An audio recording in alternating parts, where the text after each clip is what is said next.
जय भारत बच्चा लोग। तो हमने सर्कुलर मोशन का कुछ advance level questions last lecture में कंप्लीट किया है ना। बट आज के लेक्चर में हम वापस अपने बिल्कुल बेसिक पॉइंट्स पे आते हैं और वैसे क्वेश्चंस जो तुम्हारे एग्ज़ाम में ज़्यादा पूछे जाएंगे। क्लियर। तो आज हम एक टॉपिक स्टार्ट करने वाले हैं जिसे हम कहते हैं motion in a vertical circle. Clear. अब ये जो वर्टिकल सर्कुलर मोशन होता है ना, ये कुछ स्पेशल सर्कुलर मोशन है। वर्टिकल सर्कुलर मोशन स्पेशल क्यों है? मैंने तो वो क्या बताया था, अभी तक हमने वर्टिकल सर्कुलर मोशन के बारे में अब तक क्या क्या पढ़ा है। मैंने तुम्हें एक सिंपल पेंडुलम वाला एग्जांपल दिया था ना, ऐसे वर्टिकल।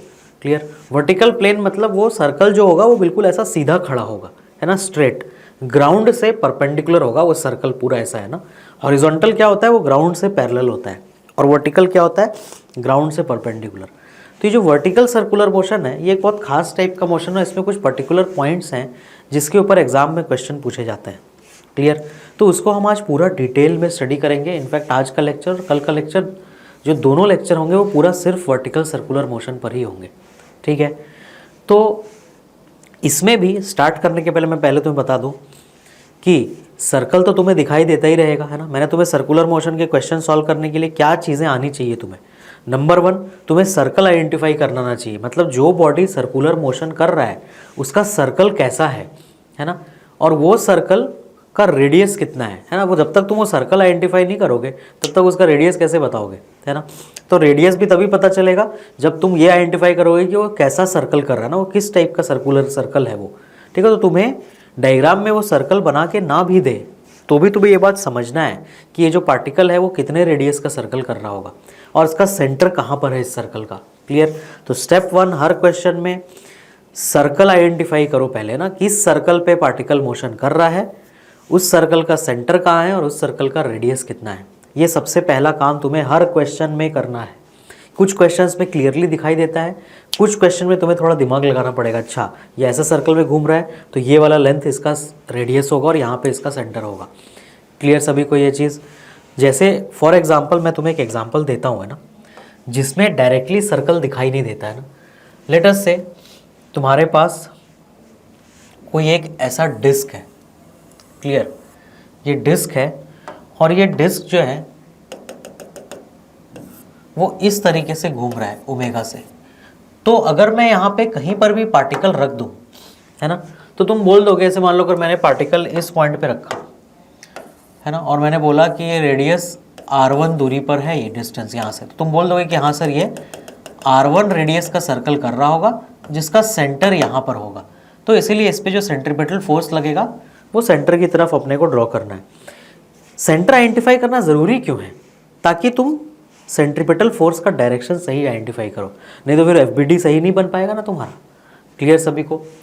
अगर मैंने पार्टिकल लेटर से यहाँ पे रख दिया, यहाँ, तो तुम बोलोगे, मान लो अगर मैंने ये रेडियस दे दिया तुम्हें कि ये रेडियस मान लो कैपिटल आर है, तो तुम बोलोगे हाँ सर ये डिस्क के साथ साथ ये कैपिटल आर रेडियस में सर्कल कर रहा है और इस पर्टिकुलर पॉइंट पे उस सर्कल का सेंटर होगा। बिल्कुल सही। तो फिर तुम सेंट्रीपिटल फोर्स का डायरेक्शन फिर से सही बनाओगे। अब ये सब में इजी है आइडेंटिफाई करना। मैं तुम्हें एक एग्जांपल देता हूँ। मान लो इसी डिस्क पे मैंने क्या किया, मैंने यहाँ पर ना एक ऐसा रॉड खड़ा कर दिया। क्लियर। ये मैंने एक रॉड खड़ा कर दिया इस डिस्क पे यहाँ पे, और मैंने इस रॉड में क्या किया, एक स्ट्रिंग बांध के एक पेंडुलम जैसा लटका दिया कुछ एंगल थीटा पे, और मान लो स्ट्रिंग का लेंथ l है। अब मुझे तुम्हें ये बताना है, ठीक है, कि ये जो बॉल है जिसका मास m है ये कितने रेडियस के सर्कल में घूम रहा है। वो भी सर्कुलर मोशन करेगा ना। क्यों सर्कुलर मोशन करेगा? क्योंकि ये डिस्क जब ऐसे ऐसे घूमेगा तो ये रॉड इसके ऊपर फिक्स है ना, यहाँ पर ये रॉड तुमने इसके ऊपर फिक्स कर रखा है। क्लियर। और ये स्ट्रिंग भी इसमें फिक्स है, तो ये पूरी चीज़ ऐसे गोल गोल गोल गोल घूमेगी। तो तुम्हें आइडेंटिफाई करना है कि ये जो बॉल है ये इसका कौन सा सर्कल है ना, ये किस सर्कल में घूम रहा है। क्लियर। तो तुम ध्यान से देखो ये बॉल कैसा घूमेगा। ये बॉल इस तरीके से घूमेगा ना पूरा, है ना,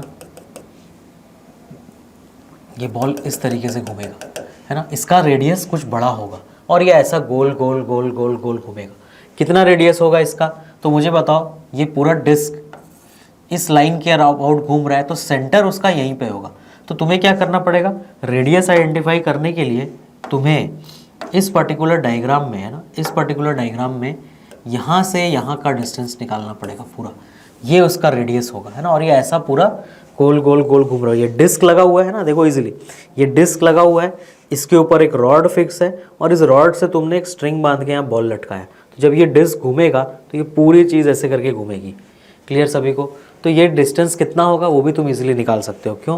क्योंकि सेंटर से रॉड तक का डिस्टेंस तो r है, हमें पता है, और ये एक्स्ट्रा डिस्टेंस और कितना होगा, अगर ये l है, ये थीटा है, तो ये l साइन थीटा हो जाएगा। तो इस बॉल का जो रेडियस होगा वो कितना होगा, r plus l sine theta होगा। और उसका अगर तुम सेंट्रीपिटल फोर्स ड्रॉ करोगे तो टुवर्ड्स सेंटर इस तरफ ड्रॉ करोगे ना, क्योंकि ऐसे सर्कल में घूम रहा है, तो उसका सेंटर कहीं यहाँ पर होगा।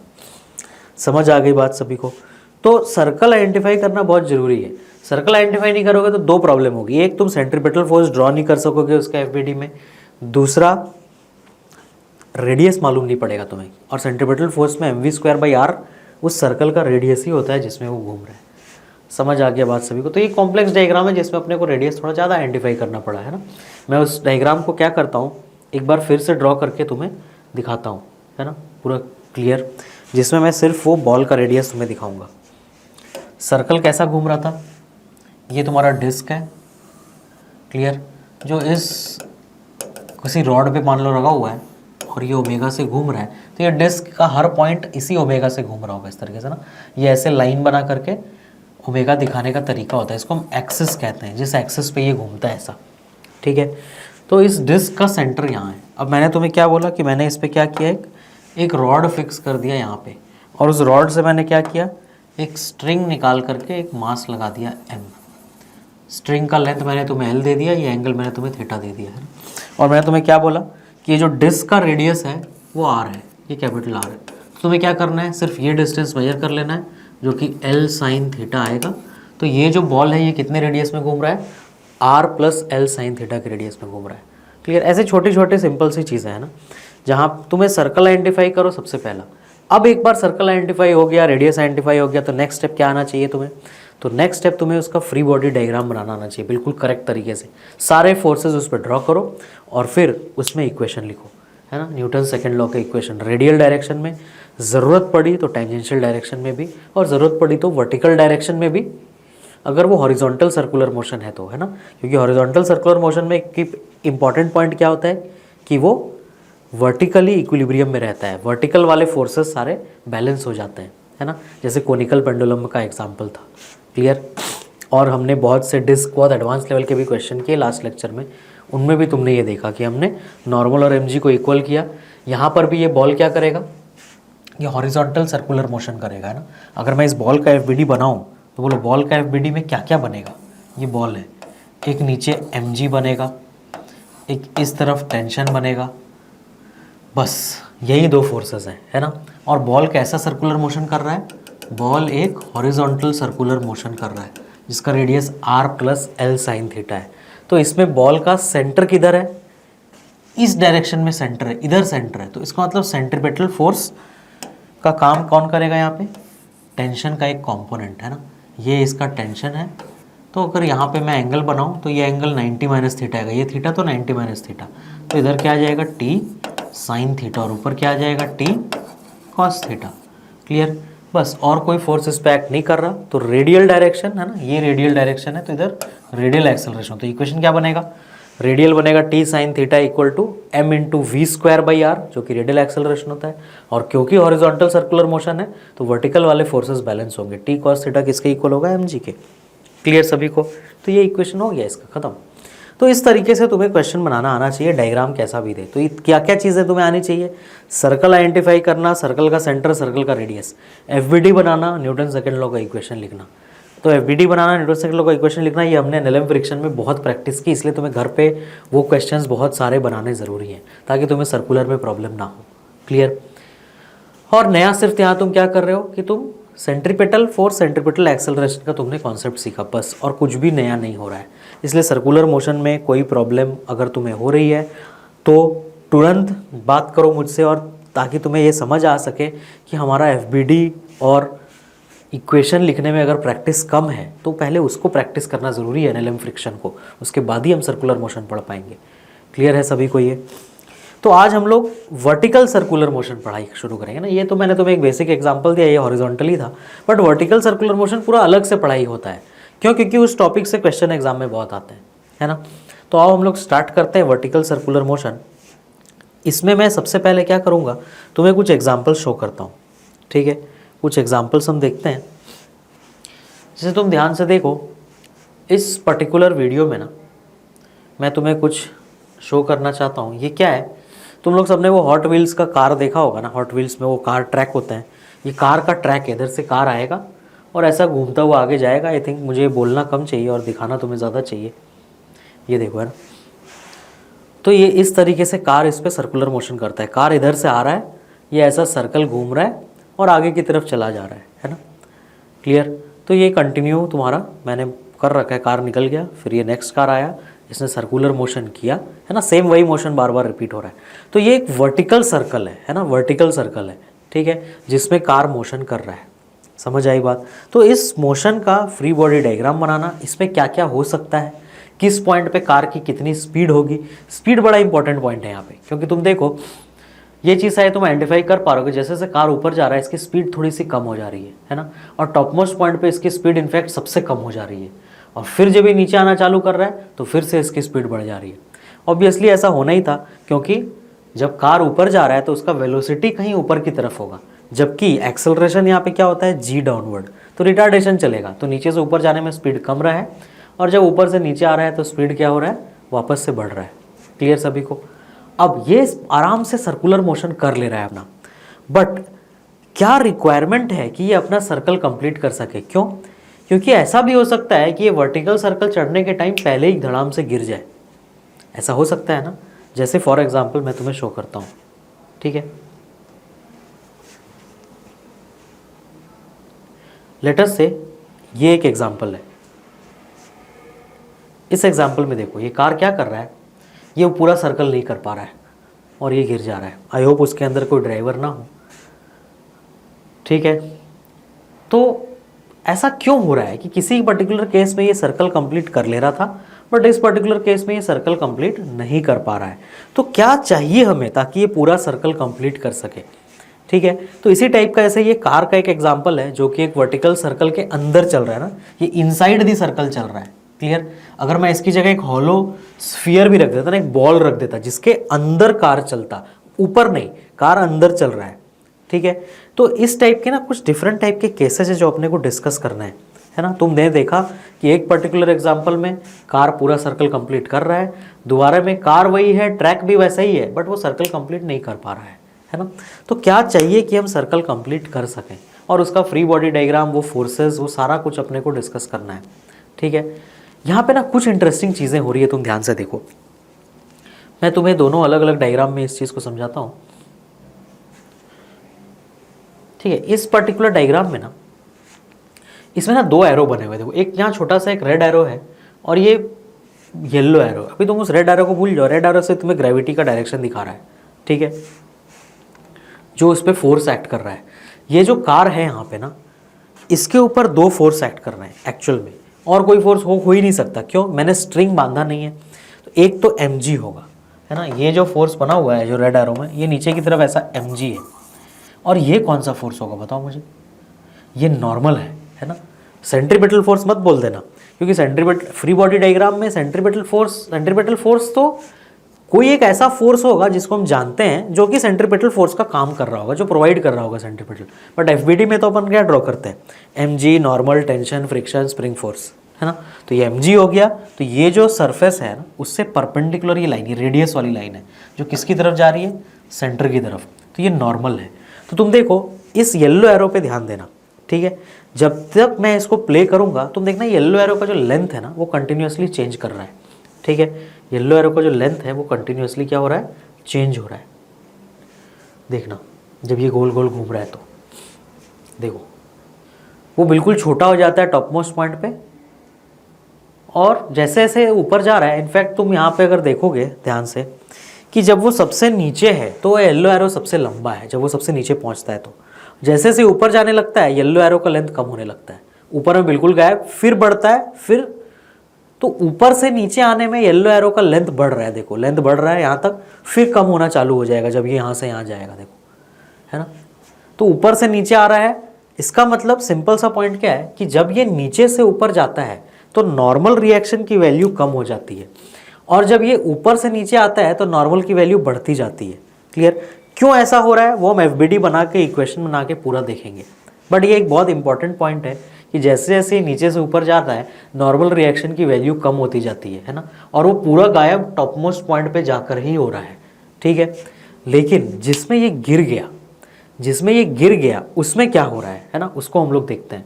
ठीक है, जिस पर्टिकुलर डायग्राम में, जिस पर्टिकुलर वीडियो में ये गिर जा रहा है, अभी देखना क्या होता है। देखो ये येलो यहीं पे ख़त्म हो गया, कार गिर गया।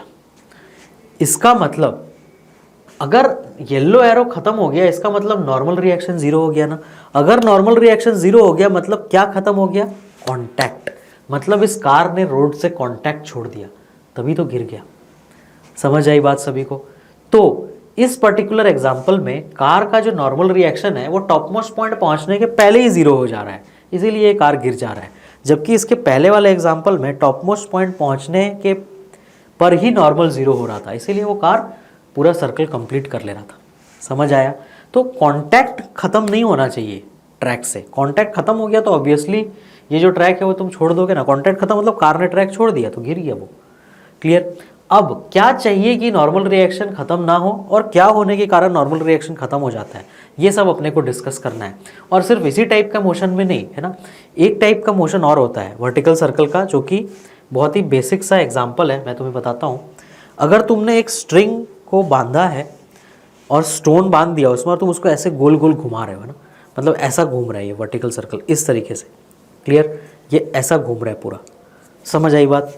तो इस टाइप का सर्कल है ना, मैं यहाँ डायग्राम ड्रॉ करता हूँ। ये एक स्ट्रिंग है, इसके नीचे तुमने एक बॉल बांध दिया है और तुम इसको वर्टिकल सर्कल में घुमा रहे हो। तो इसमें भी सेम वैसे ही केसेस जनरेट होते हैं जैसा कि उस कार वाले डायग्राम में हो रहा था। ठीक है, तो हम पहले ना स्ट्रिंग वाले केस को पढ़ेंगे और यही सारे रिजल्ट उस कार में भी अप्लाई होंगे। सिर्फ फर्क क्या पड़ेगा यहाँ पता है? कार में नॉर्मल रिएक्शन आ रहा था, उसके बदले यहाँ पे टेंशन आ जाएगा, है ना, क्योंकि तुमने इसको स्ट्रिंग से बांध रखा है। कार को हमने स्ट्रिंग से नहीं बांधा था, वो रोड से कांटेक्ट में था। यहाँ पे कोई रोड नहीं है ना, कार रोड पे चल रहा था, बट यहाँ पे तुमने सिर्फ क्या है, एक स्ट्रिंग से एक बॉल बांधा है और उसको ऐसे गोल गोल पूरा तुम घुमा रहे हो, तो वो बॉल ऐसे गोल गोल घूम रहा है। समझ आया? यहाँ पे कोई रोड बना हुआ नहीं है, कोई ट्रैक नहीं है जिसके ऊपर वो चल रहा है। ठीक है, तो यहाँ पर भी केस सेम बनेगा, एफबीडीज भी बिल्कुल सेम बनते हैं, बट हम इस केस को डिस्कस करते हैं, आ जाओ। ठीक है, तो मैं तुम्हें पहले फिर से इसका वीडियो दिखा करके इस चीज़ को समझाऊंगा और फिर से हम लोग इसका कैलकुलेशन करेंगे। ठीक, तो आ जाओ, इसको हम लोग देखते हैं, है ना। ध्यान से देखो, है ना, वर्टिकल सर्कुलर मोशन में हमारे पास क्या क्या चीज़ें होती है। ये देखो, ये उसी टाइप का सेटअप है पूरा, है ना। एक मैंने स्ट्रिंग से एक बॉल को बांध रखा है। क्लियर? स्ट्रिंग से एक बॉल को बांध रखा है। अब मैं क्या करूँगा, इसको वर्टिकल सर्कुलर मोशन कराऊंगा, तो इन चीज़ों को ध्यान से ऑब्जर्व करो, है ना।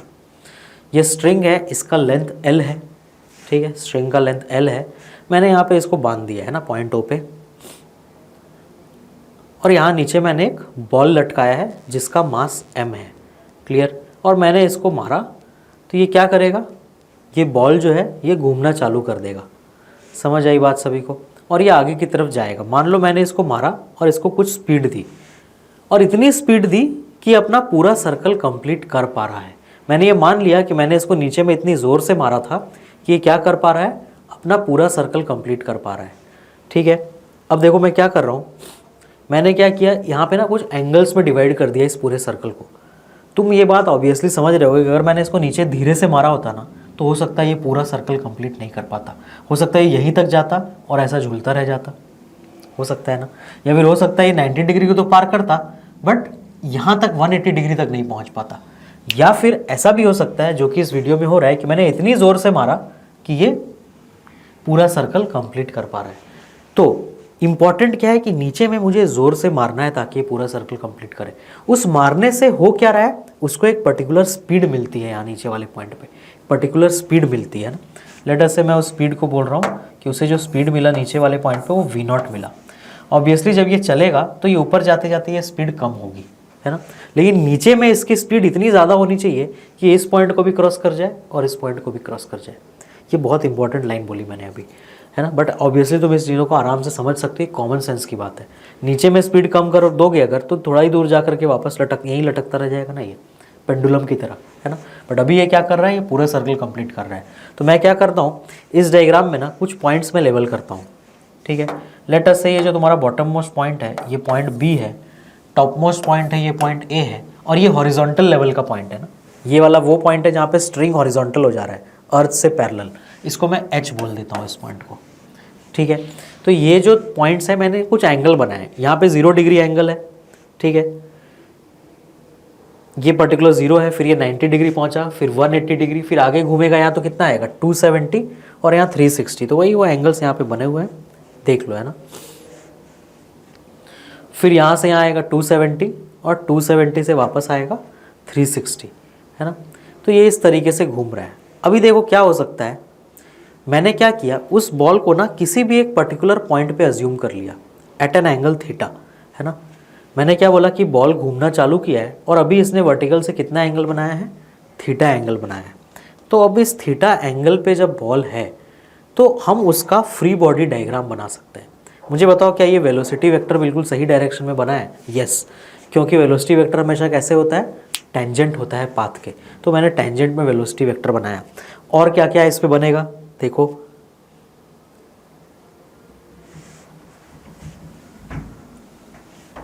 है ना, इसके ऊपर एक वेलोसिटी वेक्टर बन गया जो हमने ड्रॉ किया, ये वेलोसिटी वेक्टर बना इसका जो कि टेंजेंशियल डायरेक्शन में है।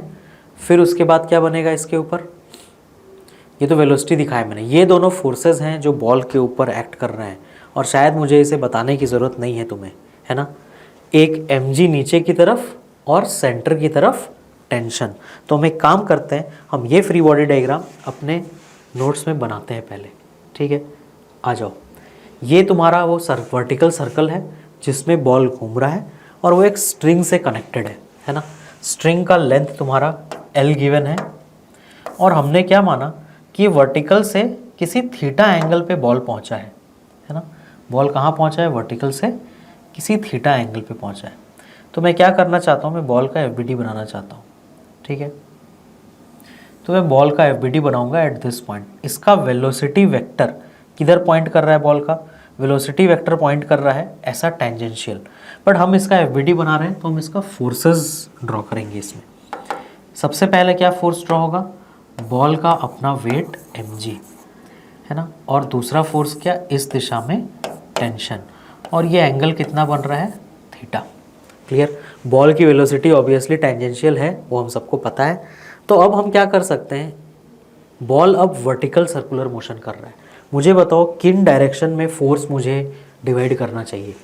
फोर्स हमेशा डायरेक्शन ऑफ मोशन और perpendicular to direction of motion होता है, और direction of motion is always direction of velocity vector. मतलब वेलोसिटी वेक्टर अगर टेंजेंशियल है तो मुझे फोर्स डिवाइड करना चाहिए in tangential direction and in radial direction. Clear सभी को ये चीज़, है ना, टेंजेंशियल में और रेडियल में। क्यों, क्योंकि ये वर्टिकल सर्कुलर मोशन है। वर्टिकल सर्कुलर मोशन में हमेशा टेंजेंशियल और रेडियल में फोर्स डिवाइड होगा। तो मुझे बताओ, टेंशन तो ऑलरेडी रेडियल में है, उसको डिवाइड करने की ज़रूरत नहीं है। डिवाइड किसे करना पड़ेगा तुम्हें, mg को। तुम देखो अगर ये एंगल थीटा है तो ये भी थीटा है, तो अगर मैं mg का कॉम्पोनेंट डिवाइड करूँगा तो इस दिशा में क्या आएगा, mg cos थीटा, और इस दिशा में क्या आएगा, mg sin थीटा। तुम देखो ये वैसा ही FBD है जो मैंने तुम्हें पहले भी बना करके दिखाया है। और मैंने तुम्हें क्या बोला था कि ये जो mg sin थीटा है ये टेंजेंशियल डायरेक्शन में AT प्रोवाइड करेगा, टेंजेंशियल एक्सेलरेशन। और अब ये बात तुम्हें बहुत अच्छे से समझ आ रही होगी कि क्योंकि इस बॉल का वेलोसिटी वेक्टर ऐसा है और टेंजेंशियल एक्सेलरेशन उल्टा है, इसीलिए ऊपर जाते जाते इसकी स्पीड क्या हो जाएगी, कम। तो इस पॉइंट पे मैं क्या चाहता हूँ कि तुम ये FBD बनाओ एट एनी एंगल थीटा, और इस पहला पॉइंट को लिखो क्या, कि जो वेलोसिटी है, जैसे जैसे बॉल ऊपर जा रहा है ना, जिस तरीके से बॉल ऊपर जा रहा है ना, ये पॉइंट, जैसे जैसे बॉल ऊपर जा रहा है वेलोसिटी और AT का डायरेक्शन ऑपोजिट है, इसीलिए इसकी स्पीड कम होती जाती है। समझ आया, इसीलिए इसकी स्पीड कम होती जाती है, पहला पॉइंट। फिर इसका इक्वेशन लिखते हैं, है ना। अब इक्वेशन से और चीज़ें पता चलेगी। बताओ रेडियल डायरेक्शन में इक्वेशन क्या आएगा? टूवर्ड्स द सेंटर कौन है? टेंशन, तो टी के आगे plus sine, away from the centre कौन है? mg cos theta. T minus mg cos theta is equal to mv square by, अगर स्ट्रिंग का लेंथ l है तो ये यही सर्कल है ना, और ये इसका सेंटर है, तो l रेडियस में ये घूम रहा है, mv square by l। Clear सभी को? तो t की वैल्यू क्या आ गई? mv square by l plus mg cos theta. अब इस इक्वेशन से, है ना, एक और बहुत इंपॉर्टेंट पॉइंट पता चल रही है। क्या? वो फिर तुम लिखोगे। क्या लिखोगे? जैसे जैसे बॉल ऊपर जा रहा है v कम हो रहा है ना। ये हमें क्यों पता चला? क्योंकि ये पहला पॉइंट से, क्योंकि टेंजेंशियल एक्सेलरेशन जो फोर्स प्रोवाइड कर रहा है और जो वेलोसिटी है दोनों अपोजिट डायरेक्शन में है ना। तो एक्सेलरेशन, तुम टेंजेंशियल एक्सेलरेशन भी लिख सकते हो ना। बोलो टेंजेंशियल में क्या इक्वेशन बनेगा? फोर्स क्या है? mg sine theta will be equal to m into a t. तो यहाँ से ए टी मिल गया ना तुम्हें, g साइन थीटा, और ये g साइन थीटा किसके ऑपोजिट है? v के, है ना। तो तुम g साइन थीटा v के ऑपोजिट है, इसीलिए, है ना, इस डायरेक्शन में होगा ना g साइन थीटा, इसीलिए इसका रिटार्डेशन चलेगा जैसे जैसे बॉल ऊपर जाएगा। नेक्स्ट पॉइंट, इस इक्वेशन से मुझे क्या पता चल रहा है? इस इक्वेशन से मुझे ये पता चल रहा है कि जैसे जैसे बॉल ऊपर जा रहा है v की वैल्यू कम हो रही है। ओके, थीटा की वैल्यू बढ़ेगी, जैसे जैसे बॉल ऊपर जाएगा थीटा की वैल्यू बढ़ेगी, लेकिन जैसे जैसे थीटा बढ़ता है कॉस थीटा की वैल्यू क्या होती जाती है? रिड्यूस होती जाती है ना। कॉस थीटा का वैल्यू रिड्यूस होता है, हमें पता है थीटा इंक्रीज करने से कॉस थीटा रिड्यूस होता है। तो इस पर्टिकुलर इक्वेशन में बॉल जैसे जैसे ऊपर जा रहा है v भी कम हो रहा है और कॉस थीटा भी कम हो रहा है, इसीलिए टेंशन की वैल्यू क्या होगी? रिड्यूस होती जाएगी। समझ आया?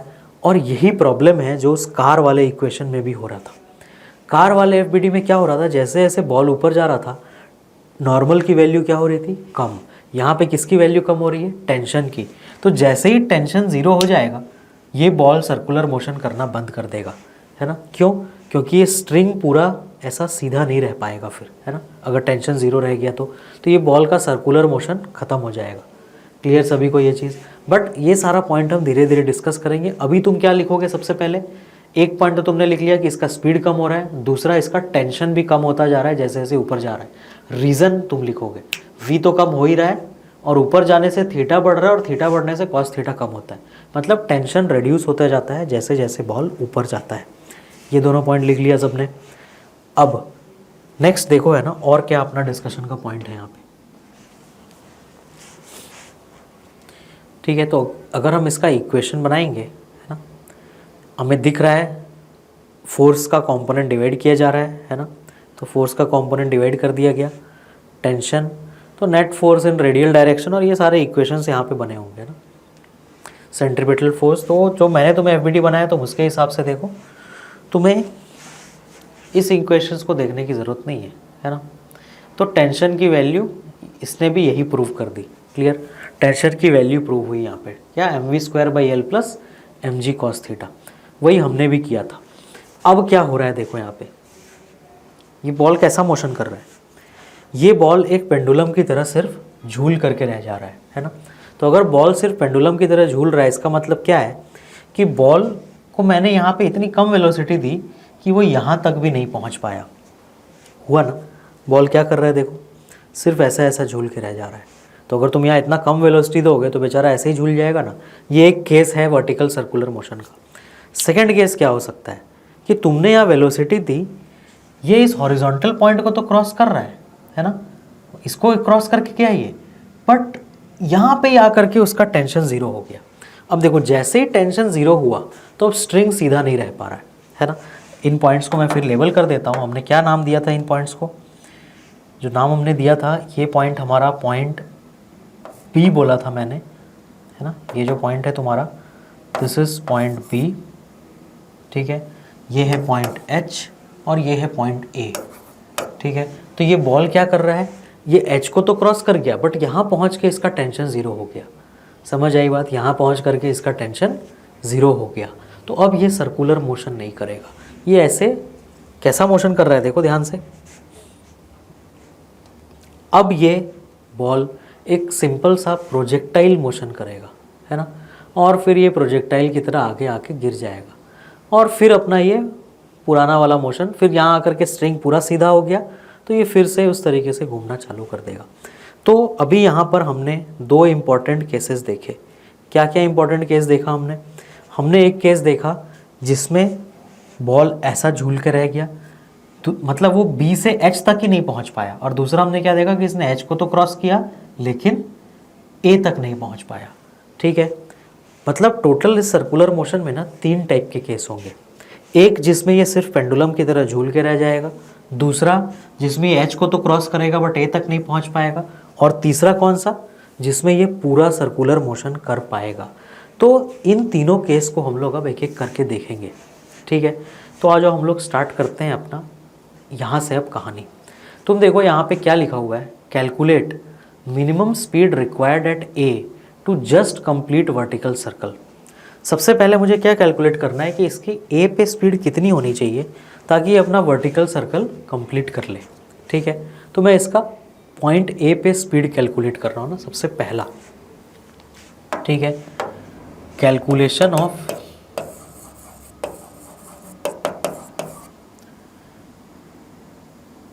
V मिनिमम या minimum speed eight A।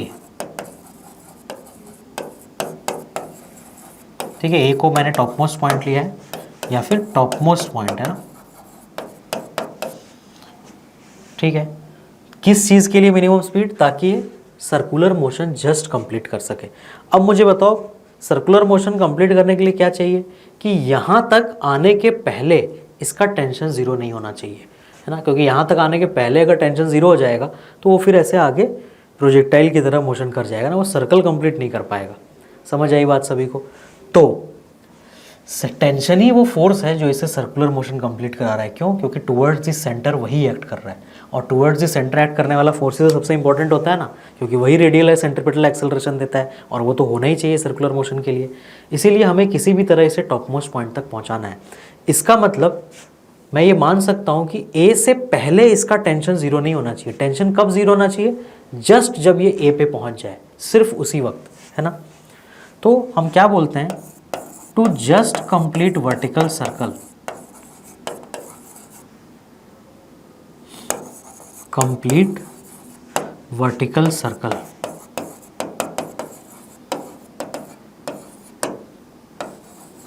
Just complete, है ना, बहुत जरूरी है। जस्ट मतलब अगर T से पहले अगर जस्ट टेंशन ज़ीरो हो गया तो नहीं कर पाएगा सर्कल वो, है ना।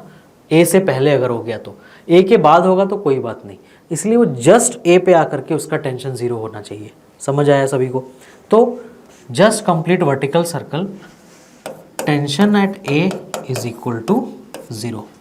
ठीक है, तो हम क्या करेंगे, हम पॉइंट A पे इसका फ्री बॉडी डायग्राम बनाएंगे, है ना। हम क्या करेंगे, पॉइंट A पे इसका फ्री बॉडी डायग्राम बनाएंगे और फिर वो स्पीड निकालेंगे कि A पे इसकी स्पीड कितनी होनी चाहिए। तो आ जाओ उस काम को करते हैं। ठीक है, to just complete vertical circle, A पे स्पीड कितनी होनी चाहिए? तो ये ये हमने अपना वर्टिकल सर्कल ले लिया और हम इसकी स्पीड निकालना चाह रहे हैं पॉइंट A पे। तो मान लेते हैं पॉइंट A पे तुम्हारा बॉल पहुंच गया है। ठीक है, ये पॉइंट A पे है बॉल और हम इसका FBD ड्रॉ करते हैं अब A पे, है ना। तुम ध्यान से देखो, हमने क्या बोला कि यहाँ पे जस्ट टेंशन ज़ीरो हो गया है, तो इसके पास नीचे की तरफ एक फोर्स है mg, और कोई भी फोर्स एट दिस इंस्टेंट काम नहीं कर रहा होगा। क्लियर सभी को? तो मान लेते हैं इस वक्त बॉल का जो स्पीड है वो इस डायरेक्शन में va है ना। तुम ये सोच सकते हो कि सर अगर टेंशन ज़ीरो हो गया तो बॉल को नीचे गिर जाना चाहिए। नहीं, बॉल का नीचे गिरना मतलब बॉल का डायरेक्शन ऑफ मोशन नीचे होना, लेकिन डायरेक्शन ऑफ मोशन तो वेलोसिटी वेक्टर से सेम होता है, तो वेलोसिटी वेक्टर तो टेंजेंट है, तो इवन दो टेंशन यहाँ ज़ीरो हो जाएगा, बॉल आगे मूव कर जाएगा। क्यों? क्योंकि direction of motion is same as velocity vector, और वो हमेशा सर्कल के टेंजेंट होता है। समझ आई बात? इसीलिए टॉप मोस्ट पॉइंट पे इसका स्पीड जो है वो कुछ ना कुछ होना चाहिए। अगर यहाँ स्पीड भी ज़ीरो हो गया तो क्या होगा? तब ये नीचे गिर जाएगा। समझ आई बात? अगर स्पीड ज़ीरो हो गया तब तो क्या हो जाएगा, ये सिंपल एक बॉल होगा जो हवा में लटका होगा, तो ये नीचे गिर जाएगा। तो इसको ना तुम जब ये डायग्राम बना के कर रहे होगे, तुम साइड में यहाँ एक पॉइंट लिख सकते हो कि यहाँ बॉल नीचे क्यों नहीं गिर रहा है, क्योंकि इसके पास स्पीड है। समझ आया? इवन दो ये स्ट्रिंग का टेंशन 0 हो चुका है, इसके पास स्पीड है, तो ये स्पीड उस वेलोसिटी का डायरेक्शन जिधर है उधर आगे चला गया।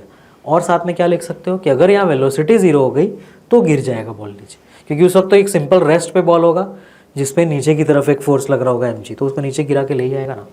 समझ आया? अब मुझे बताओ, अगर मैं इसका इक्वेशन लिखूँ eight top most point A, तो रेडियल डायरेक्शन में एक इक्वेशन बनेगा इसका। क्या इक्वेशन बनेगा रेडियल में? बताओ, सेंटर की तरफ कौन सा फोर्स है? mg। अब mg किसका काम करना चालू कर दिया mg ने? अब mg सेंट्रीपिटल फोर्स का काम कर रहा है, क्योंकि अब वो सेंटर की तरफ लग रहा है। वही जब बॉल यहाँ पे था तो mg टेंजेंशियल एक्सेलरेशन प्रोवाइड कर रहा था, है ना, और टेंशन सेंट्रीपिटल फोर्स दे रहा था। बट जब बॉल टॉप मोस्ट पॉइंट पे पहुंचा है तो mg सेंट्रीपिटल फोर्स का काम करने लगा। क्यों? क्योंकि अब वो टुवर्ड्स द सेंटर है। क्लियर सभी को ये चीज़? तो रेडियल एक्सेलरेशन क्या बनेगा equation? Force is equal to mass into acceleration. तो मास और एक्सेलरेशन कितना? रेडियल इसका नीचे की तरफ, है ना, टुवर्ड्स द सेंटर, तो m into V A square by radius कितना? l। तो तुम ध्यान से देखो, यहाँ तुम्हें वी ए का वैल्यू मिल गया, m और m कैंसिल हो जाएगा, अंडर रूट जी एल। ये कौन सी स्पीड है? ये पॉइंट ए पे मिनिमम स्पीड है ताकि ये जस्ट सर्कल कंप्लीट कर सके। इससे ज़्यादा स्पीड होगी पॉइंट बी पे, पॉइंट ए पे, तो क्या होगा? कोई प्रॉब्लम नहीं। इससे ज़्यादा स्पीड होगी तो भी कंप्लीट कर लेगा, है ना, तो उसमें कोई प्रॉब्लम नहीं है। बट इससे कम नहीं होनी चाहिए। इससे कम होगा तो उस केस में टेंशन पहले ही 0 हो जाएगा और वो नीचे गिर जाएगा। समझ आया? हमने इसीलिए टेंशन इस पॉइंट पे आके 0 किया। इसके पहले टेंशन 0 नहीं था, इस पॉइंट पे आके टेंशन 0 हुआ है। उस वक्त इसकी स्पीड इतनी है। तो this is the minimum speed, यहाँ पे नीचे लिखोगे, this is the minimum speed required at point A to just complete vertical circle. अगर इससे स्पीड ज़्यादा हुई तो भी कंप्लीट कर लेगा, कोई प्रॉब्लम नहीं है, ठीक है। बट ये मिनिमम स्पीड है, इससे कम नहीं होना चाहिए। क्लियर सभी को ये? अब मतलब क्या पॉइंट ए पे स्पीड रूट जी एल से ज़्यादा हो सकता है? हाँ, हो सकता है। क्या रूट जी एल से कम हो सकता है? नहीं हो सकता है, ठीक है। तो ये minimum speed at A calculate, तो मैंने अपने क्वेश्चन का फर्स्ट पार्ट कर लिया, minimum speed required at just complete vertical circle. अब क्वेश्चन का सेकंड पार्ट करते हैं, minimum speed required at B to just complete vertical circle, है ना, minimum speed required at B. तो अब तुम ध्यान से देखो, मैं इसी डायग्राम में बी पे मिनिमम स्पीड निकालूंगा। मुझे बताओ, जब बॉल बी पे आ जाएगा, है ना, जब बॉल बी पे आ जाएगा, क्लियर, मान लेते हैं इसका स्पीड कितना है? V B. तो मैं सबसे अच्छा काम क्या करने वाला हूँ अब यहाँ पे, मैं इस पॉइंट को इनिशियल और इस पॉइंट को फाइनल मानते हुए यहाँ से यहाँ के बीच में वर्क एनर्जी थ्योरम लिखूंगा।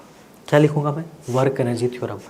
क्योंकि मुझे ए का मिनिमम स्पीड पता है, मुझे बी का चाहिए, सॉरी वी बी होगा यहाँ पे ना, वी ए लिख दिया मैंने गलती से। क्लियर? मुझे इस पर्टिकुलर पॉइंट पे कौन सी स्पीड लिखनी है? V B.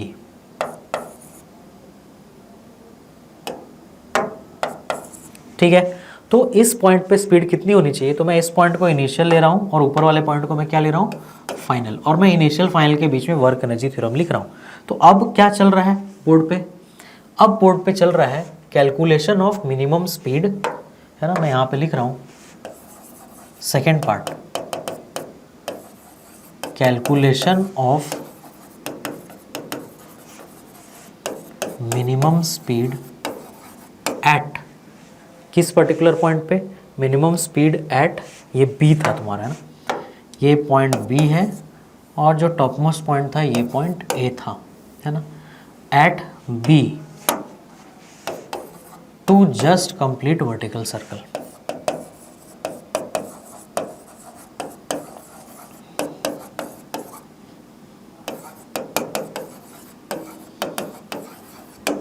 तो ध्यान से देखो, बोलो यहाँ से लेके यहाँ तक में, है ना, कौन कौन से फोर्स एक्ट कर रहे हैं इस बॉल पे? क्योंकि मुझे work done by all the forces is equal to change in kinetic energy लिखना है। तो तुम्हें पता है एक टेंशन एक्ट कर रहा है और एक mg एक्ट कर रहा है, is equal to K F minus K आई।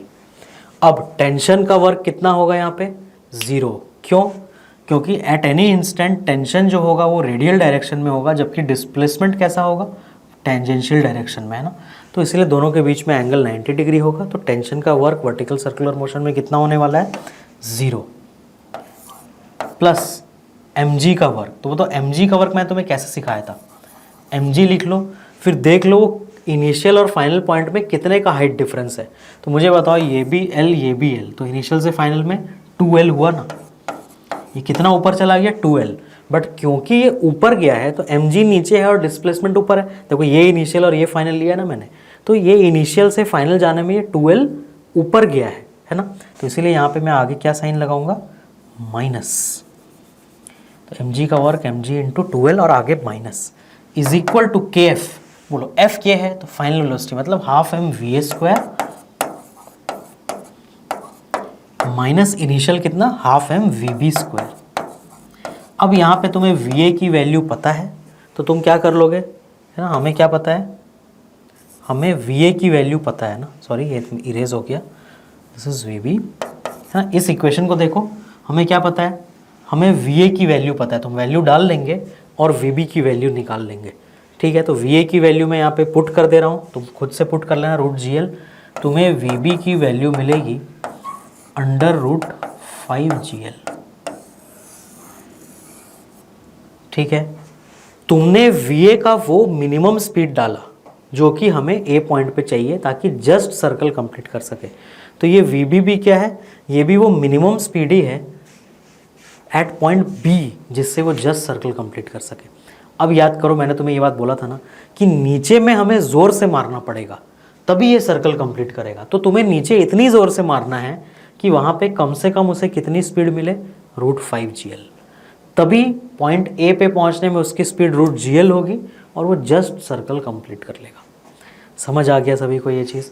तो ये वो रिक्वायरमेंट है कि बॉल का स्पीड कम से कम बॉटम मोस्ट पॉइंट पे √5gl होना चाहिए ताकि वो पूरा सर्कल मोशन कंप्लीट कर सके। तो इस पेज में हमने दो बहुत इंपॉर्टेंट रिजल्ट डिराइव किए। क्या क्या, है ना। ये दोनों फॉर्मूले तुम्हें रटे हुए होने चाहिए, ये दोनों वेरी इंपॉर्टेंट फॉर्मूले हैं ये। क्लियर? बॉटम मोस्ट पॉइंट पे कम से कम स्पीड कितनी होनी चाहिए? √5gl। टॉप मोस्ट पॉइंट पे कम से कम स्पीड कितनी होनी चाहिए? √gl। क्लियर सभी को? ये चीज़ होनी चाहिए तभी ये सर्कुलर मोशन कंप्लीट कर पाएगा। ठीक है, तो ये वो केस हो गया जिसमें ये पूरा सर्कल कंप्लीट कर पा रहा है। बट दो केस और हैं, है ना। एक जिसमें ये पेंडुलम की तरह झूलता रह जाएगा और दूसरा जिसमें ये एच पॉइंट को तो क्रॉस करेगा बट ए को क्रॉस नहीं कर पाएगा और प्रोजेक्टाइल कर जाएगा, है ना। तो वो दोनों केस अब हम लोग देखते हैं। ठीक है, इस पेज में जो भी डिस्कशन हुआ है ये वेरी वेरी वेरी इंपॉर्टेंट है। क्लियर? नेक्स्ट आगे आ जाओ। अब बात है कि यदि मैंने बॉटम मोस्ट पॉइंट पे √5gl से कम स्पीड दिया तो क्या होगा? तो दो केसेस हो सकते हैं ना। या तो वो पेंडुलम की तरह ऑसिलेट कर जाएगा जो हमने देखा था, है ना। कौन से दो केस हमने देखे थे? एक केस हमने ये देखा था कि ये पेंडुलम की तरह ऑसिलेट करता रह जाएगा, है ना।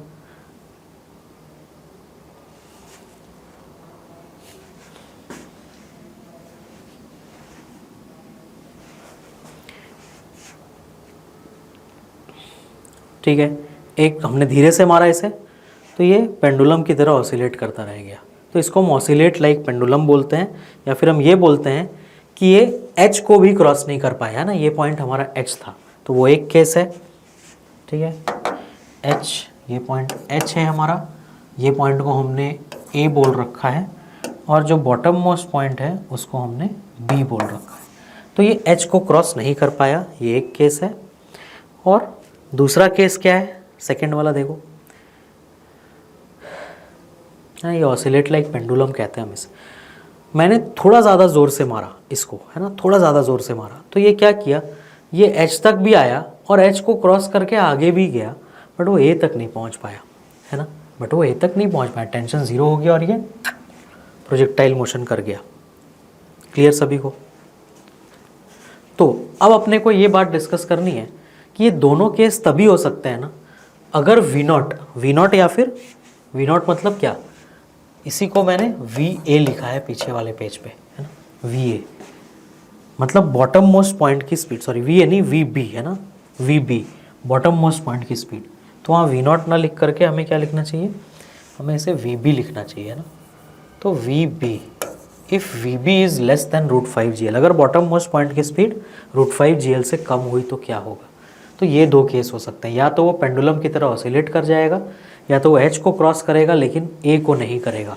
समझ आई बात। तो मैं काम करते हैं, हम वो दोनों केस डिस्कस करते हैं। क्लियर सभी को ये चीज़, और उसके बाद हम अपने न्यूमेरिकल्स करेंगे। तो बॉल अगर पेंडुलम की तरह ऑसिलेट कर रहा है तो क्या होगा, आ जाओ।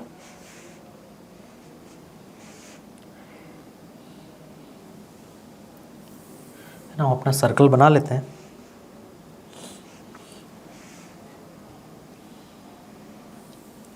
ठीक है, और हमारा ये एच वाला लाइन है ना। तो मुझे ये पता करना है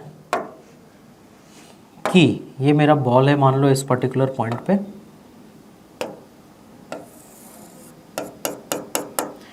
और यहाँ पे एक पॉइंट है।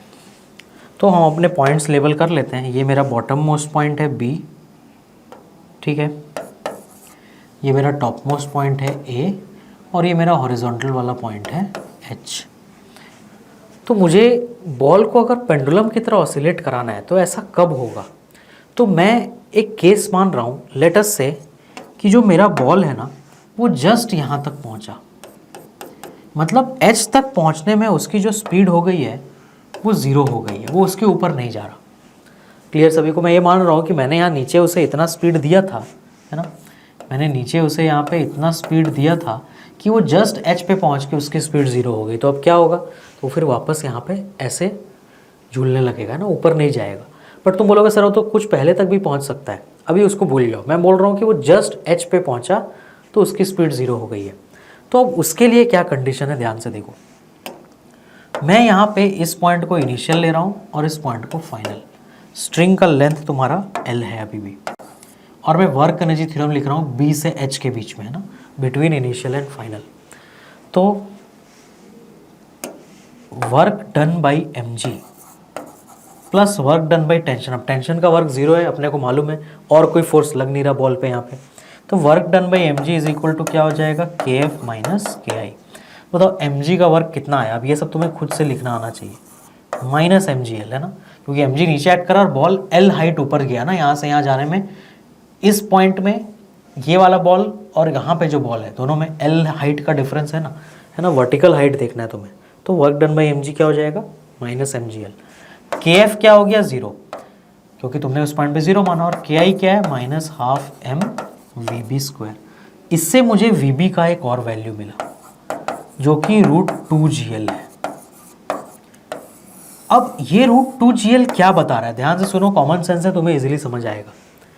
अगर मैंने पॉइंट बी पे √2gl से कम स्पीड दी तो ये पेंडुलम की तरह झूलता रह जाएगा। क्यों, क्योंकि एच तक पहुंचाने के लिए मुझे √2gl चाहिए। तो मैं √2gl से कम कोई सी भी स्पीड दूँ, √1gl दूँ, √1.5gl दूँ, ये हमेशा ऐसा ही लटकता रह जाएगा यहाँ पे। समझ आया। तो अब मुझे एक इम्पॉर्टेंट केस पता चल गया कि अगर मुझे इसे एच तक पहुंचाना है तो मुझे इसकी स्पीड कम से कम √2gl रखनी पड़ेगी, है ना। तो for ball to oscillate like pendulum कब होगा, बॉल पेंडुलम के कब ऑसिलेट करेगा, जब velocity at point B less than equal to √2gl होगा। समझ आया, वेलोसिटी एट पॉइंट बी क्या होगा, less than equal to √2gl। तो ये पेंडुलम की तरह ऑसिलेट करेगा। समझ आ गया बात सभी को। अब नेक्स्ट, अगर इसका वेलोसिटी यहाँ पे √2gl हुआ, उससे कम हुआ, तो ये पेंडुलम की तरह ऑसिलेट करेगा, ये अपने को मालूम पड़ गया है ना। और नेक्स्ट अब हमें क्या करना है, वो केस आइडेंटिफाई करना है जिसमें ये एच को तो क्रॉस करेगा बट ए को नहीं करेगा। समझ आया, ये एच को तो क्रॉस करेगा लेकिन ए को नहीं करेगा। तो ये फर्स्ट केस था। अब हम सेकंड केस कर रहे हैं जिसमें एच को क्रॉस करेगा बट ए को नहीं करेगा। तो मैं ये वाले केस को पूरा हटा रहा हूँ, ठीक है, और मैं एक पूरा नया डायग्राम और नया एफबीडी ड्रॉ करके तुम्हें ये चीज़ समझाऊंगा, ठीक है। इसमें हम एच को क्रॉस करवा रहे हैं बट ए को नहीं। क्लियर। तो देखो उसके लिए क्या रिक्वायरमेंट है ना, कि just cross H but not a, ठीक है। ये तुम्हारा ये तुम्हारे बॉल का इनिशियल पोजीशन है और यहाँ कहीं तक बॉल पहुँच पाया। ठीक है, बॉल कहाँ तक पहुँच पाया? सिर्फ वहीं तक पहुँच पाया, है ना। अब तुम मुझे बताओ, ये जो तुमने VB निकाल लिया √2GL, है ना, और √5GL कहाँ पे चाहिए? √5GL तुम्हें तब चाहिए जब बॉल को कहाँ तक पहुँचाना है तुम्हें? जब तुम्हें बॉल को पहुँचाना है A तक, बट स्पीड कहाँ की है? वो स्पीड B की है। एक चीज़ बहुत ज़रूरी याद रखना ना, ये जो तुमने √5GL यहाँ निकाला ना, वो भी तुमने पॉइंट B की स्पीड निकाली ताकि वो सर्कल कंप्लीट कर सके, और ये जो √2GL तुमने निकाला ना, वो भी पॉइंट B की स्पीड है ताकि वो एटलीस्ट H तक पहुँच सके। समझ आया सभी को? तो अब तुम मुझे बताओ, ball to cross H but not A, है ना, H को क्रॉस करेगा बॉल लेकिन A को नहीं करेगा, है ना। क्या उसका कंडीशन मैं डायरेक्ट लिख सकता हूँ? लिख सकता हूँ। बोलो, ये वाला पॉइंट हमारा B है, ये A है और यहाँ पे H था। ठीक है, तो ध्यान से देखो मैं क्या लिख रहा हूँ और इसको समझना। अगर H क्रॉस करना है बट A नहीं, इसका मतलब VB जो है वो √2GL से ज़्यादा होना चाहिए, है ना, और √5GL से कम, √5GL से कम। ये है तुम्हारा कंडीशन, ताकि वो H को क्रॉस करे लेकिन A को क्रॉस नहीं करे। ये वो कंडीशन है। आई थिंक इसमें मुझे तुम्हें कुछ समझाने की ज़रूरत नहीं है। क्यों? अगर मुझे H तक पहुंचाना है तो स्पीड √2GL होनी चाहिए। अब H को अगर वो क्रॉस कर गया, इसका मतलब स्पीड √2GL से ज़्यादा होगी, है ना। अगर बॉल H पॉइंट को क्रॉस कर रहा है ना, अगर बॉल इस H पॉइंट को क्रॉस कर रहा है मतलब स्पीड √2GL से ज़्यादा होगी, लेकिन उसे यहीं रुक जाना है, यहाँ तक नहीं जाना है, मतलब उसकी स्पीड √5GL से कम होगी ना। तो अगर स्पीड √2GL से √5GL के बीच में है तो वो कहीं यहाँ तक आएगा और इसके बाद वो क्या करेगा? इसके बाद वो ऐसा प्रोजेक्टाइल मोशन करते हुए वापस गिर जाएगा और फिर ऐसे गोल घूमेगा। क्लियर सभी को ये चीज़? तो ये वो चीज़ है जिसमें कि हमें अपना रिजल्ट याद रखना है कि अगर स्पीड 0 से √2GL के बीच में हुई, मतलब √2GL से कम, तो बॉल पेंडुलम की तरह ऑसिलेट करेगा। बट अगर स्पीड √2GL से √5GL के बीच में हुई तो H को क्रॉस करेगा, बट H से A के बीच में कहीं टेंशन 0 हो जाएगा इस पॉइंट पे और बॉल प्रोजेक्टाइल मोशन कर जाएगा। क्लियर? और अगर √5GL से ज़्यादा हुई तो बॉल पूरा सर्कल कंप्लीट करेगा। क्या ये तीनों केस का रिजल्ट सबको याद रहेगा माइंड में? यस, ये तीनों केस का रिजल्ट तुम्हें माइंड में याद रखना है। समझ आई बात? तो इस बात को जो मैंने अभी बोला उसे अपने लैंग्वेज में लिख भी लेना कि किस केस में क्या हो रहा है। पेंडुलम की तरह लटकने के लिए स्पीड कहाँ से कहाँ होनी चाहिए, H को क्रॉस करना बट A को क्रॉस नहीं कर पाने के लिए स्पीड कहाँ से कहाँ होनी चाहिए, और अगर A को भी क्रॉस करना है तो √5GL इक्वल या उससे ग्रेटर होनी चाहिए, है ना। टू कंप्लीट वर्टिकल सर्कल, तो मैं यहाँ पे थर्ड केस मैं ही लिख सकता हूँ, है ना। यहाँ पर मैं थर्ड केस लिख रहा हूँ, टू कंप्लीट वर्टिकल सर्कल,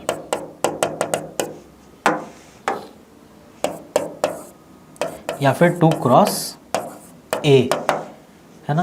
क्या बोल सकते हैं कि जो वेलोसिटी है एट B वो greater than equal to √5GL होना चाहिए। इक्वल है तो भी चलेगा, है ना, इक्वल है तो भी चलेगा, लेकिन यहाँ पे देखो मैंने इक्वल का साइन नहीं लगाया, है ना, क्योंकि अगर इक्वल हो, क्योंकि मुझे वहाँ पे क्या करना है, A को क्रॉस नहीं कराना है ना, इसलिए मैंने लेस देन का ही साइन लगाया सिर्फ। ठीक है, जबकि यहाँ इक्वल लगा है क्योंकि अगर ये इक्वल भी हुआ तो क्या होगा, अगर ये √2GL के इक्वल भी हुआ तो क्या होगा, तो ये जस्ट यहाँ तक पहुँचेगा और फिर रिटर्न आ जाएगा। समझ आया? तो ये वो रिजल्ट्स हैं जो तुम्हें याद रखने हैं। ठीक है, और very very very important discussion है ये।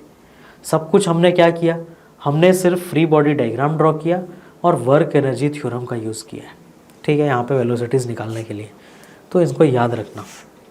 नेक्स्ट एक और पॉइंट छोटा सा, अभी तक हमने जो कुछ भी किया ना, अगर बॉल पेंडुलम की तरह ऑसिलेट कर रहा है तो क्या होगा, तो यहाँ पे एक लाइन लिखा है V becomes 0 before T, मतलब अगर बॉल पेंडुलम की तरह ऑसिलेट कर रहा है, इसका मतलब क्या हो रहा है, बॉल ऐसा झूल के रह जा रहा है, मतलब अपने एक्सट्रीम पोजीशन पे ना, मैं इसको डायग्राम को सही से बनाता हूँ, ठीक है।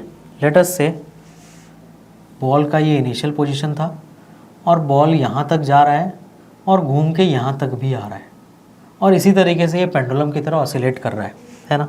तो ऑब्वियस सी बात है कि ज़रूर बॉल जब यहाँ पहुँच रहा होगा तो इसका स्पीड ज़ीरो हो जा रहा होगा, फिर जब वापस इधर आ रहा होगा तो फिर इसका स्पीड ज़ीरो हो जा रहा होगा, है ना, हमारे बॉल का। तभी तो ये ऐसा ऐसा झूलता है, इसके आगे ये नहीं गया, क्यों? क्योंकि इस पॉइंट पे इसकी स्पीड ज़ीरो हो गई, लेकिन उस पॉइंट पे उसका सिर्फ स्पीड ज़ीरो हुआ है ना। मतलब मैंने बॉटम मोस्ट पॉइंट पे, जब बॉल मेरा बॉटम मोस्ट पॉइंट पे था, तो मैंने ये जो VB था ये इसे इतना कम दिया, है ना, मैंने इसे ये VB इतना कम दिया, क्लियर, कि क्या हुआ कि ये H तक पहुंच ही नहीं पाया, है ना। तो इसका मतलब क्या है, उसकी वेलोसिटी पहले ही ज़ीरो हो गई, इसलिए मैंने यहाँ पे इक्वल टू का साइन नहीं लगाया था ना। अगर मैं VB को कम रखूँ √2GL से तो क्या होगा, पहली वेलोसिटी ज़ीरो हो जाएगी ना। लेकिन उस पॉइंट पे टेंशन ज़ीरो नहीं हुआ है, कैसे पता मुझे? FBD से, mg टेंशन। तुम मुझे बताओ, अगर ये एंगल थीटा है तो इस तरफ एक mg cos थीटा आता है ना, क्लियर, और इस तरफ क्या आता है, mg sin थीटा। तो अब अगर मैं रेडियल में इक्वेशन लिखूंगा ना इसका, इस डायग्राम में, तो मुझे बताओ इक्वेशन क्या आएगा, t minus mg cos theta is equal to mv²/L, यही इक्वेशन था ना। लेकिन एट दिस पॉइंट, है ना, मैं इस पॉइंट को P बोल रहा हूँ, रेडियल कहाँ पे, एट P, क्या स्पीड ज़ीरो हो चुका है?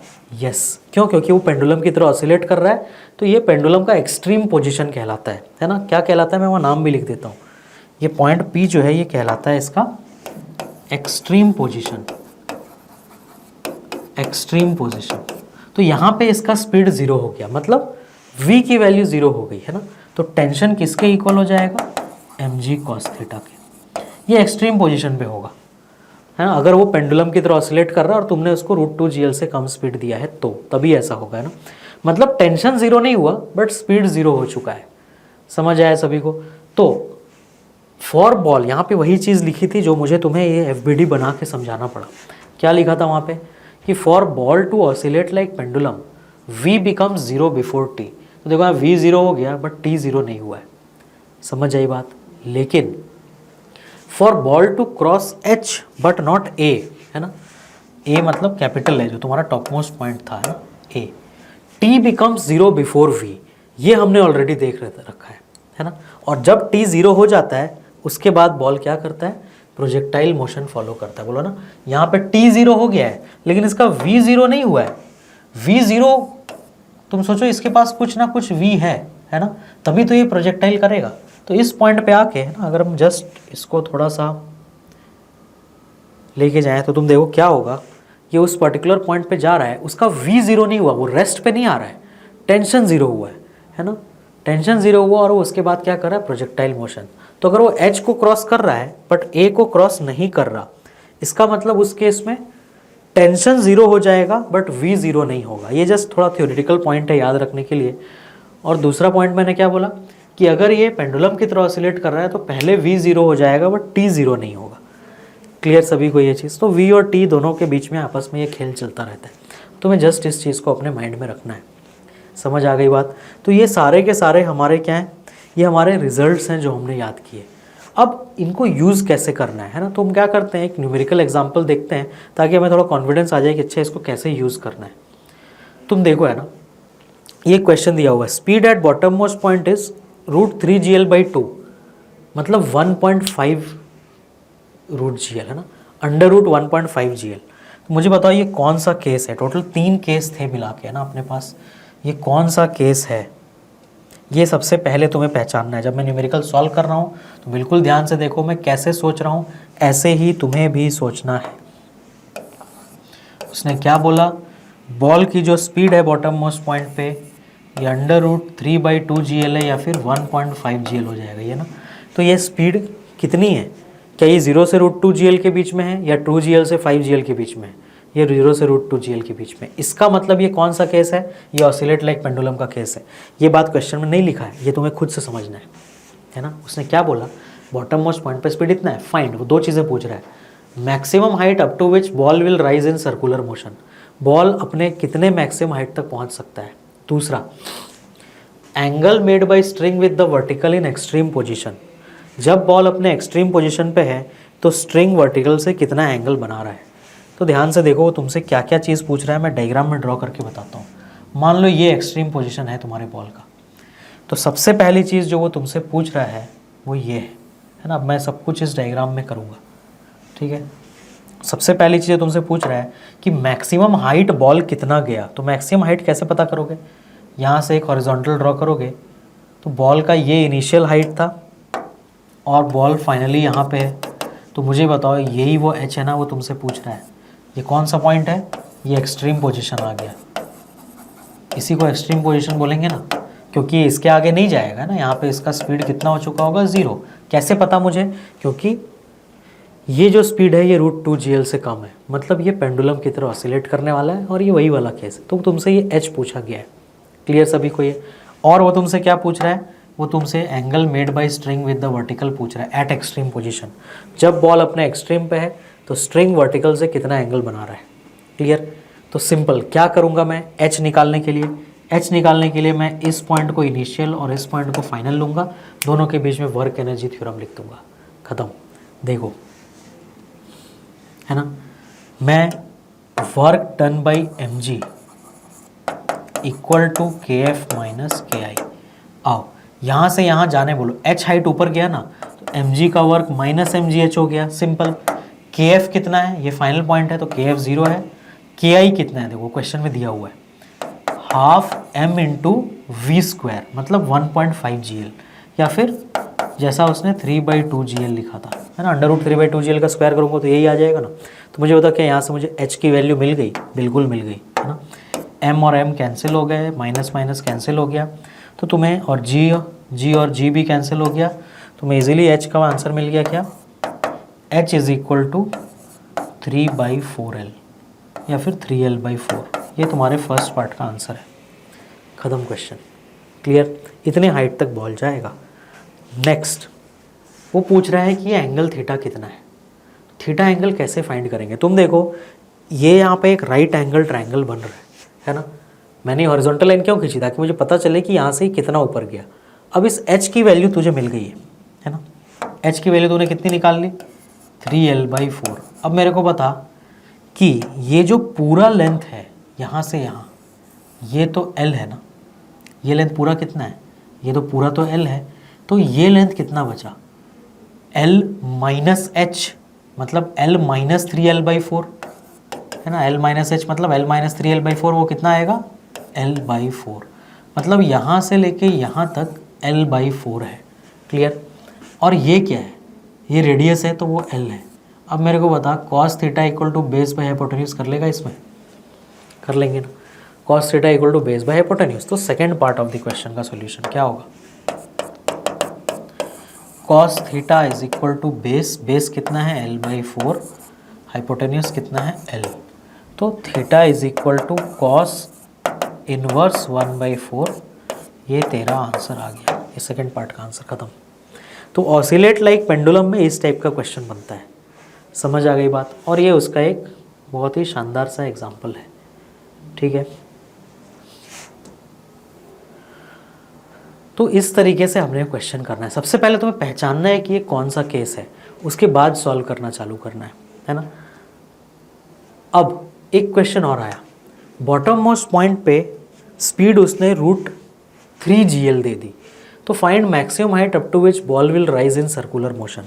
बॉल सर्कुलर मोशन में कितना हाइट तक जाएगा, क्या करेंगे बताओ। सबसे पहले तो हम ये पहचानेंगे कि ये कौन सा केस है ना, ये कौन सा केस है, हम ये पहचानते हैं। आ जाओ, इसने इसको स्पीड दिया √3gl, है ना। मुझे बताओ क्या ये √2gl से √5gl के बीच में है, यस, मतलब ये h को तो क्रॉस करेगा बट a को क्रॉस नहीं कर पाएगा। इसका मतलब ये कहाँ तक जाएगा सर्कुलर मोशन में, इसका मतलब ये सर्कुलर मोशन में यहाँ तक जाएगा एट दिस पॉइंट, क्लियर। तुम्हें maximum height in circular motion पूछा है, तो वो हाइट हम कैसे फाइंड करेंगे, देखो ध्यान से, है ना। मुझे बताओ अगर फाइनली बॉल यहाँ तक पहुँचा है तो मैं वो हाइट कैसे फाइंड करूँगा। मैं इधर से भी एक लाइन खींचूँगा और इसको और एक्सटेंड करूँगा ऐसा। तो मुझे बताओ क्या जो मैक्सिमम हाइट वो गया है h, वो ये हाइट है h, है ना, यहाँ से यहाँ तक गया है बॉल यहाँ तक पहुँचा है। याद रखना यहाँ उसकी स्पीड ज़ीरो नहीं हुई, वहाँ पे क्या ज़ीरो हुआ है, वहाँ टेंशन ज़ीरो हुआ है ना, यहाँ पे टेंशन ज़ीरो हुआ है। क्लियर। तो ये पूरा हाइट है ना, ये L हो गया। क्लियर। और कुछ हाइट और, समझ आई बात सभी को। तो हमें ये प्रूव करना है, सॉरी हमें ये पता करना है कि वो h कितना है। तो हम इस काम को कैसे करना है, पूरा सॉल्व करने के पहले ना मैं तुम्हें एक चीज़ सिखाना चाहता हूँ। मैं तुम्हें शॉर्टकट फॉर्मूला सिखाना चाहता हूँ इसका, कि बॉल h को तो क्रॉस कर जाए बट a को ना करे।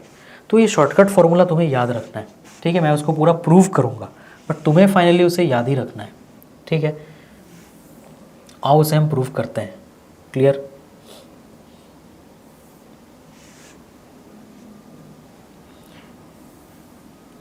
यहाँ से लेके बॉल यहाँ तक गया है ना।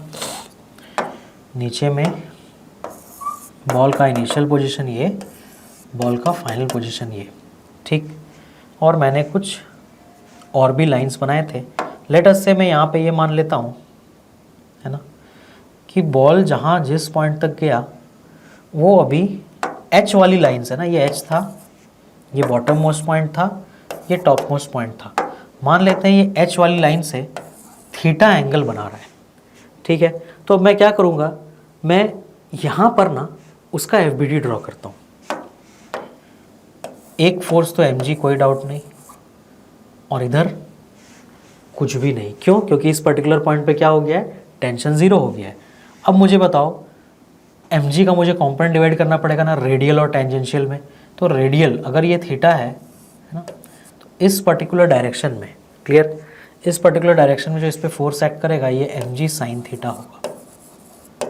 क्यों एम जी साइन थीटा होगा? क्योंकि ये थीटा है तो ये 90 माइनस थीटा बनेगा ना, है ना। यहाँ पे राइट एंगल ट्रायंगल अगर तुम कंप्लीट करोगे, थीटा इधर 90 और ये 90 माइनस थीटा, क्लियर।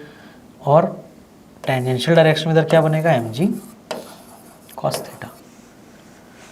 क्लियर सभी को ये चीज़?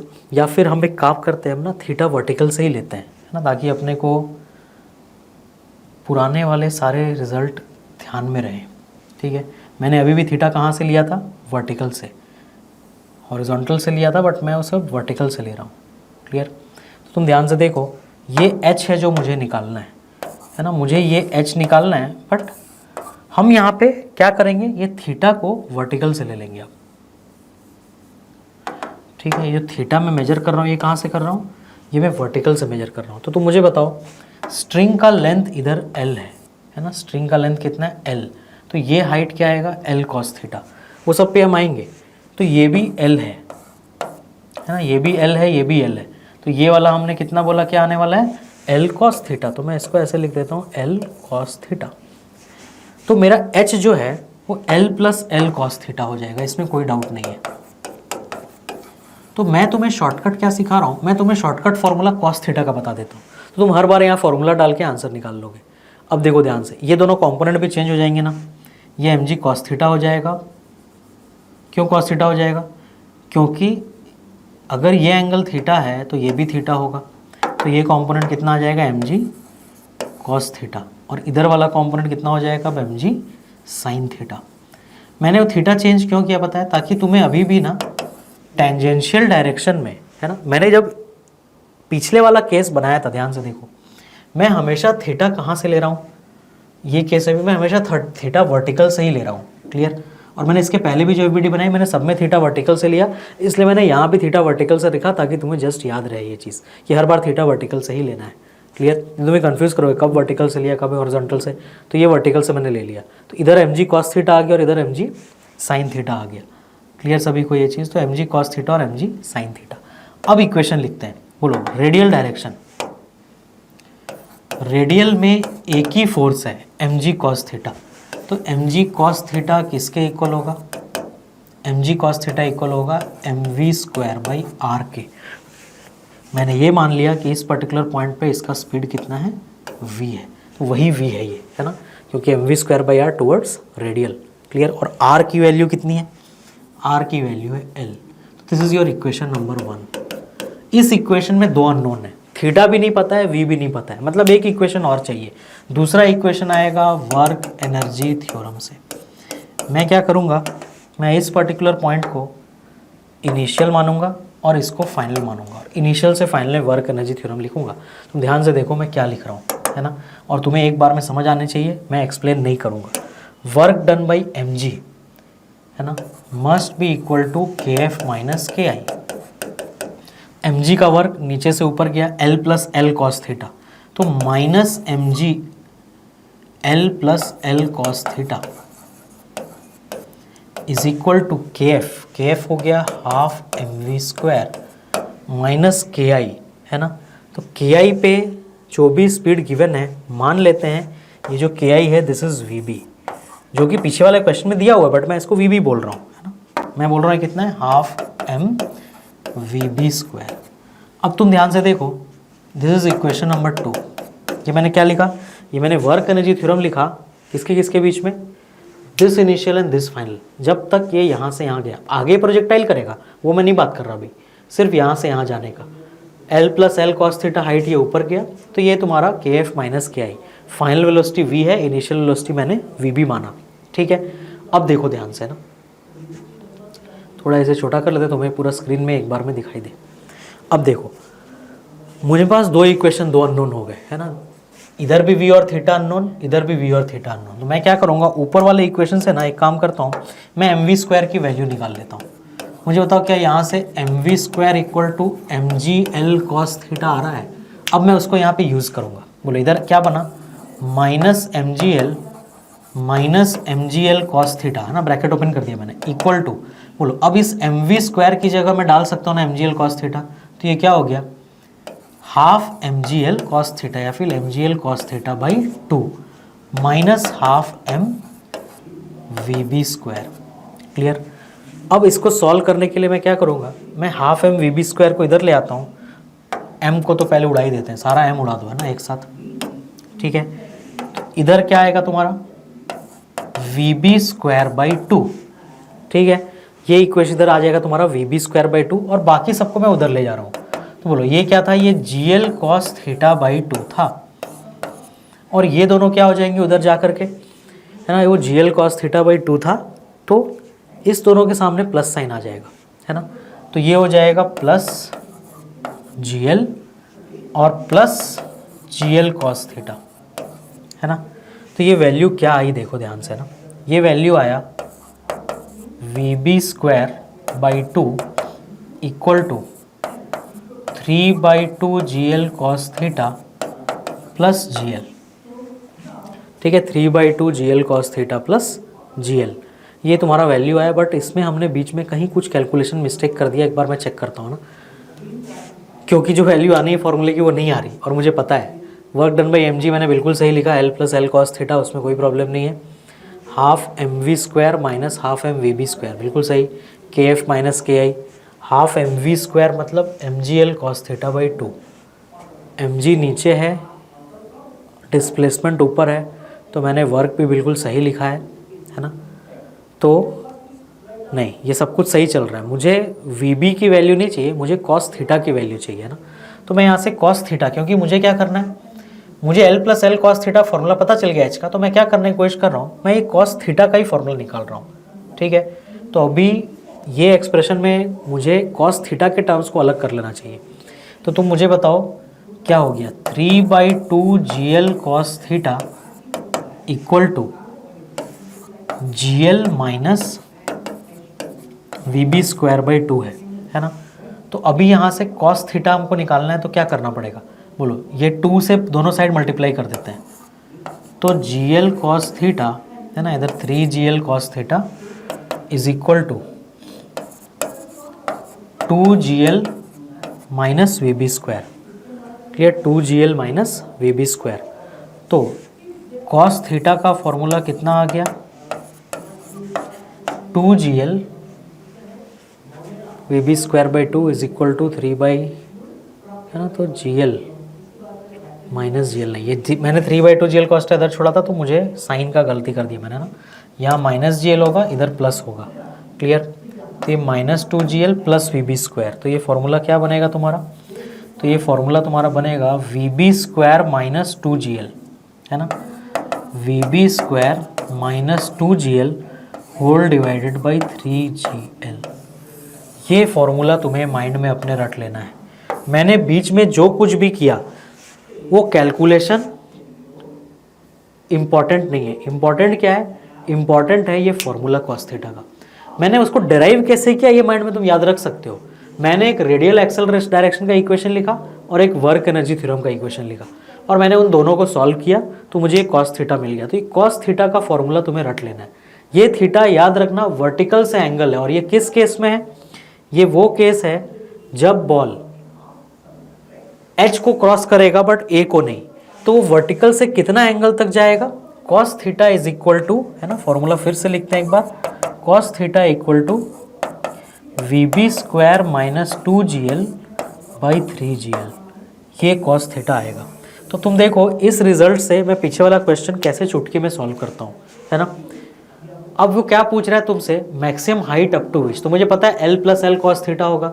अगर मैंने इसको थीटा ले लिया तो H की वैल्यू तो ये हाइट कितना आ जाएगा? ये यहाँ से यहाँ, ये L कॉस थीटा आ जाएगा।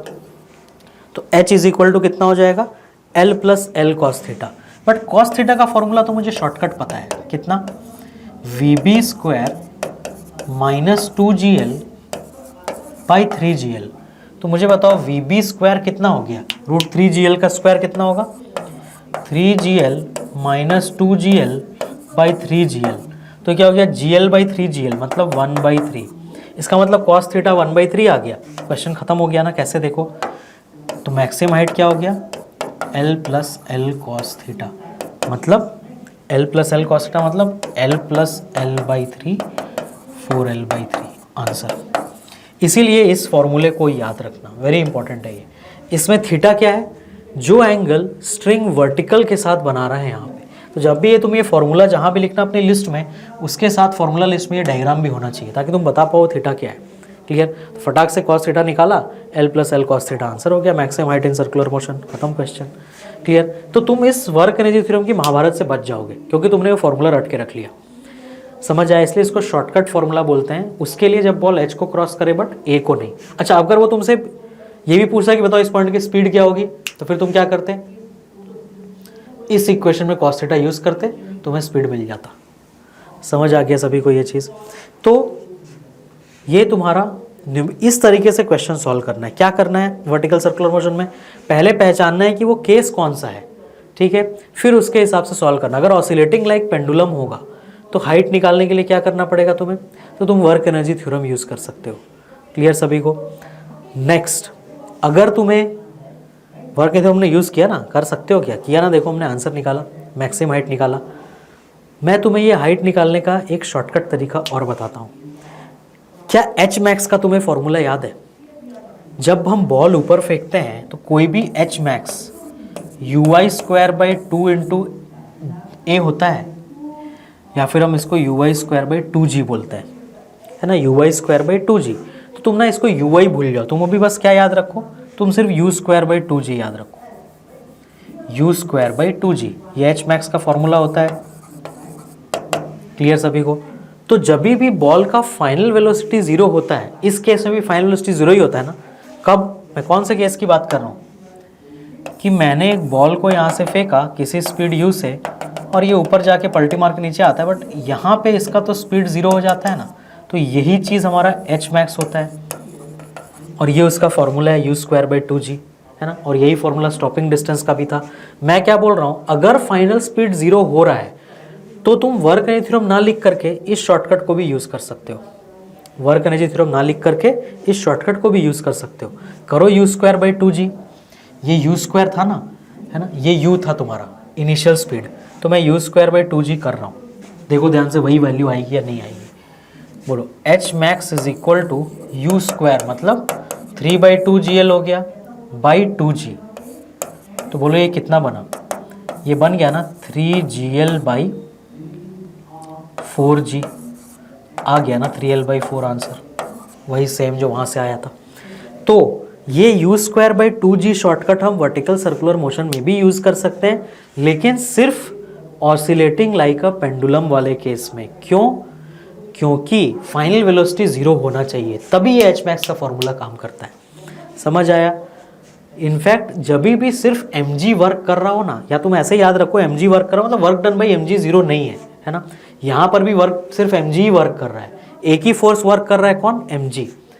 या फिर तुम ऐसा याद रखो कि वर्टिकल सर्कुलर मोशन में, है ना, पहला स्टेप मैं तुम्हें बताता हूँ, अगर सिर्फ mg वर्क कर रहा है तो हमेशा तुम, अगर फाइनल वेलोसिटी जीरो है तो तुम एच मैक्स का फॉर्मूला यूज करके फाइनल वेलोसिटी डायरेक्ट निकाल सकते हो, वर्क के थ्योरम लिखने तुम बच जाओगे। तो वर्टिकल सर्कुलर मोशन में हम एच मैक्स का शॉर्टकट फॉर्मूला यूज कर सकते हैं, कब, जब ये ऑसिलेटिंग लाइक पेंडुलम हो तभी। क्यों? क्योंकि फाइनल स्पीड जीरो होनी चाहिए। समझ आ गया सभी को? तो तुम ये फॉर्मूला यूज़ कर सकते हो। मैं इसमें तुम्हें और शॉर्टकट्स बताऊंगा जब हम कल नेक्स्ट लेक्चर में मिलेंगे, ठीक है। आज ऑलरेडी बहुत मैराथन लेक्चर हो गया है हमारा, ठीक है, बट आज का एक एक पॉइंट तुम्हें याद रखना है, इससे आगे मैं तुम्हें बताऊंगा नेक्स्ट लेक्चर में, ठीक है। एक शॉर्टकट तो मैंने तुम्हें बताया, एच क्रॉस करेगा बट ए को नहीं कर पाएगा, वो कॉस थीटा का फॉर्मूला। दूसरा क्या, ऑसिलेटिंग लाइक पेंडुलम का। अगर तुम्हें एच मैक्स निकालना है तो तुम एच मैक्स के फॉर्मूले से निकाल सकते हो उसको, है ना, जिसमें यहाँ का स्पीड u होगा और फिर u स्क्वायर बाई 2g से आंसर आ जाएगा। क्यों? क्योंकि यहाँ भी फाइनल वेलोसिटी जीरो होती है, यहाँ भी फाइनल वेलोसिटी जीरो होती है, तो तुम्हें अपना आंसर मिलेगा। क्लियर सभी को ये चीज़? तो मिलते हैं अपने हम नेक्स्ट लेक्चर में। जय भारत। और शानदार लेक्चर्स के लिए आप हमारे चैनल को यूट्यूब पे सब्सक्राइब कर सकते हैं, गूगल प्ले से डाउनलोड कर सकते हैं, या फिर हमारा वेबसाइट advaitachievers.com पे विजिट कर सकते हैं। हमारे यूट्यूब चैनल का नाम है अद्वैत अचीवर्स और हमारे गूगल प्ले ऐप का भी नाम है अद्वैत अचीवर्स। विद्यार्थी देवो भव। जय भारत।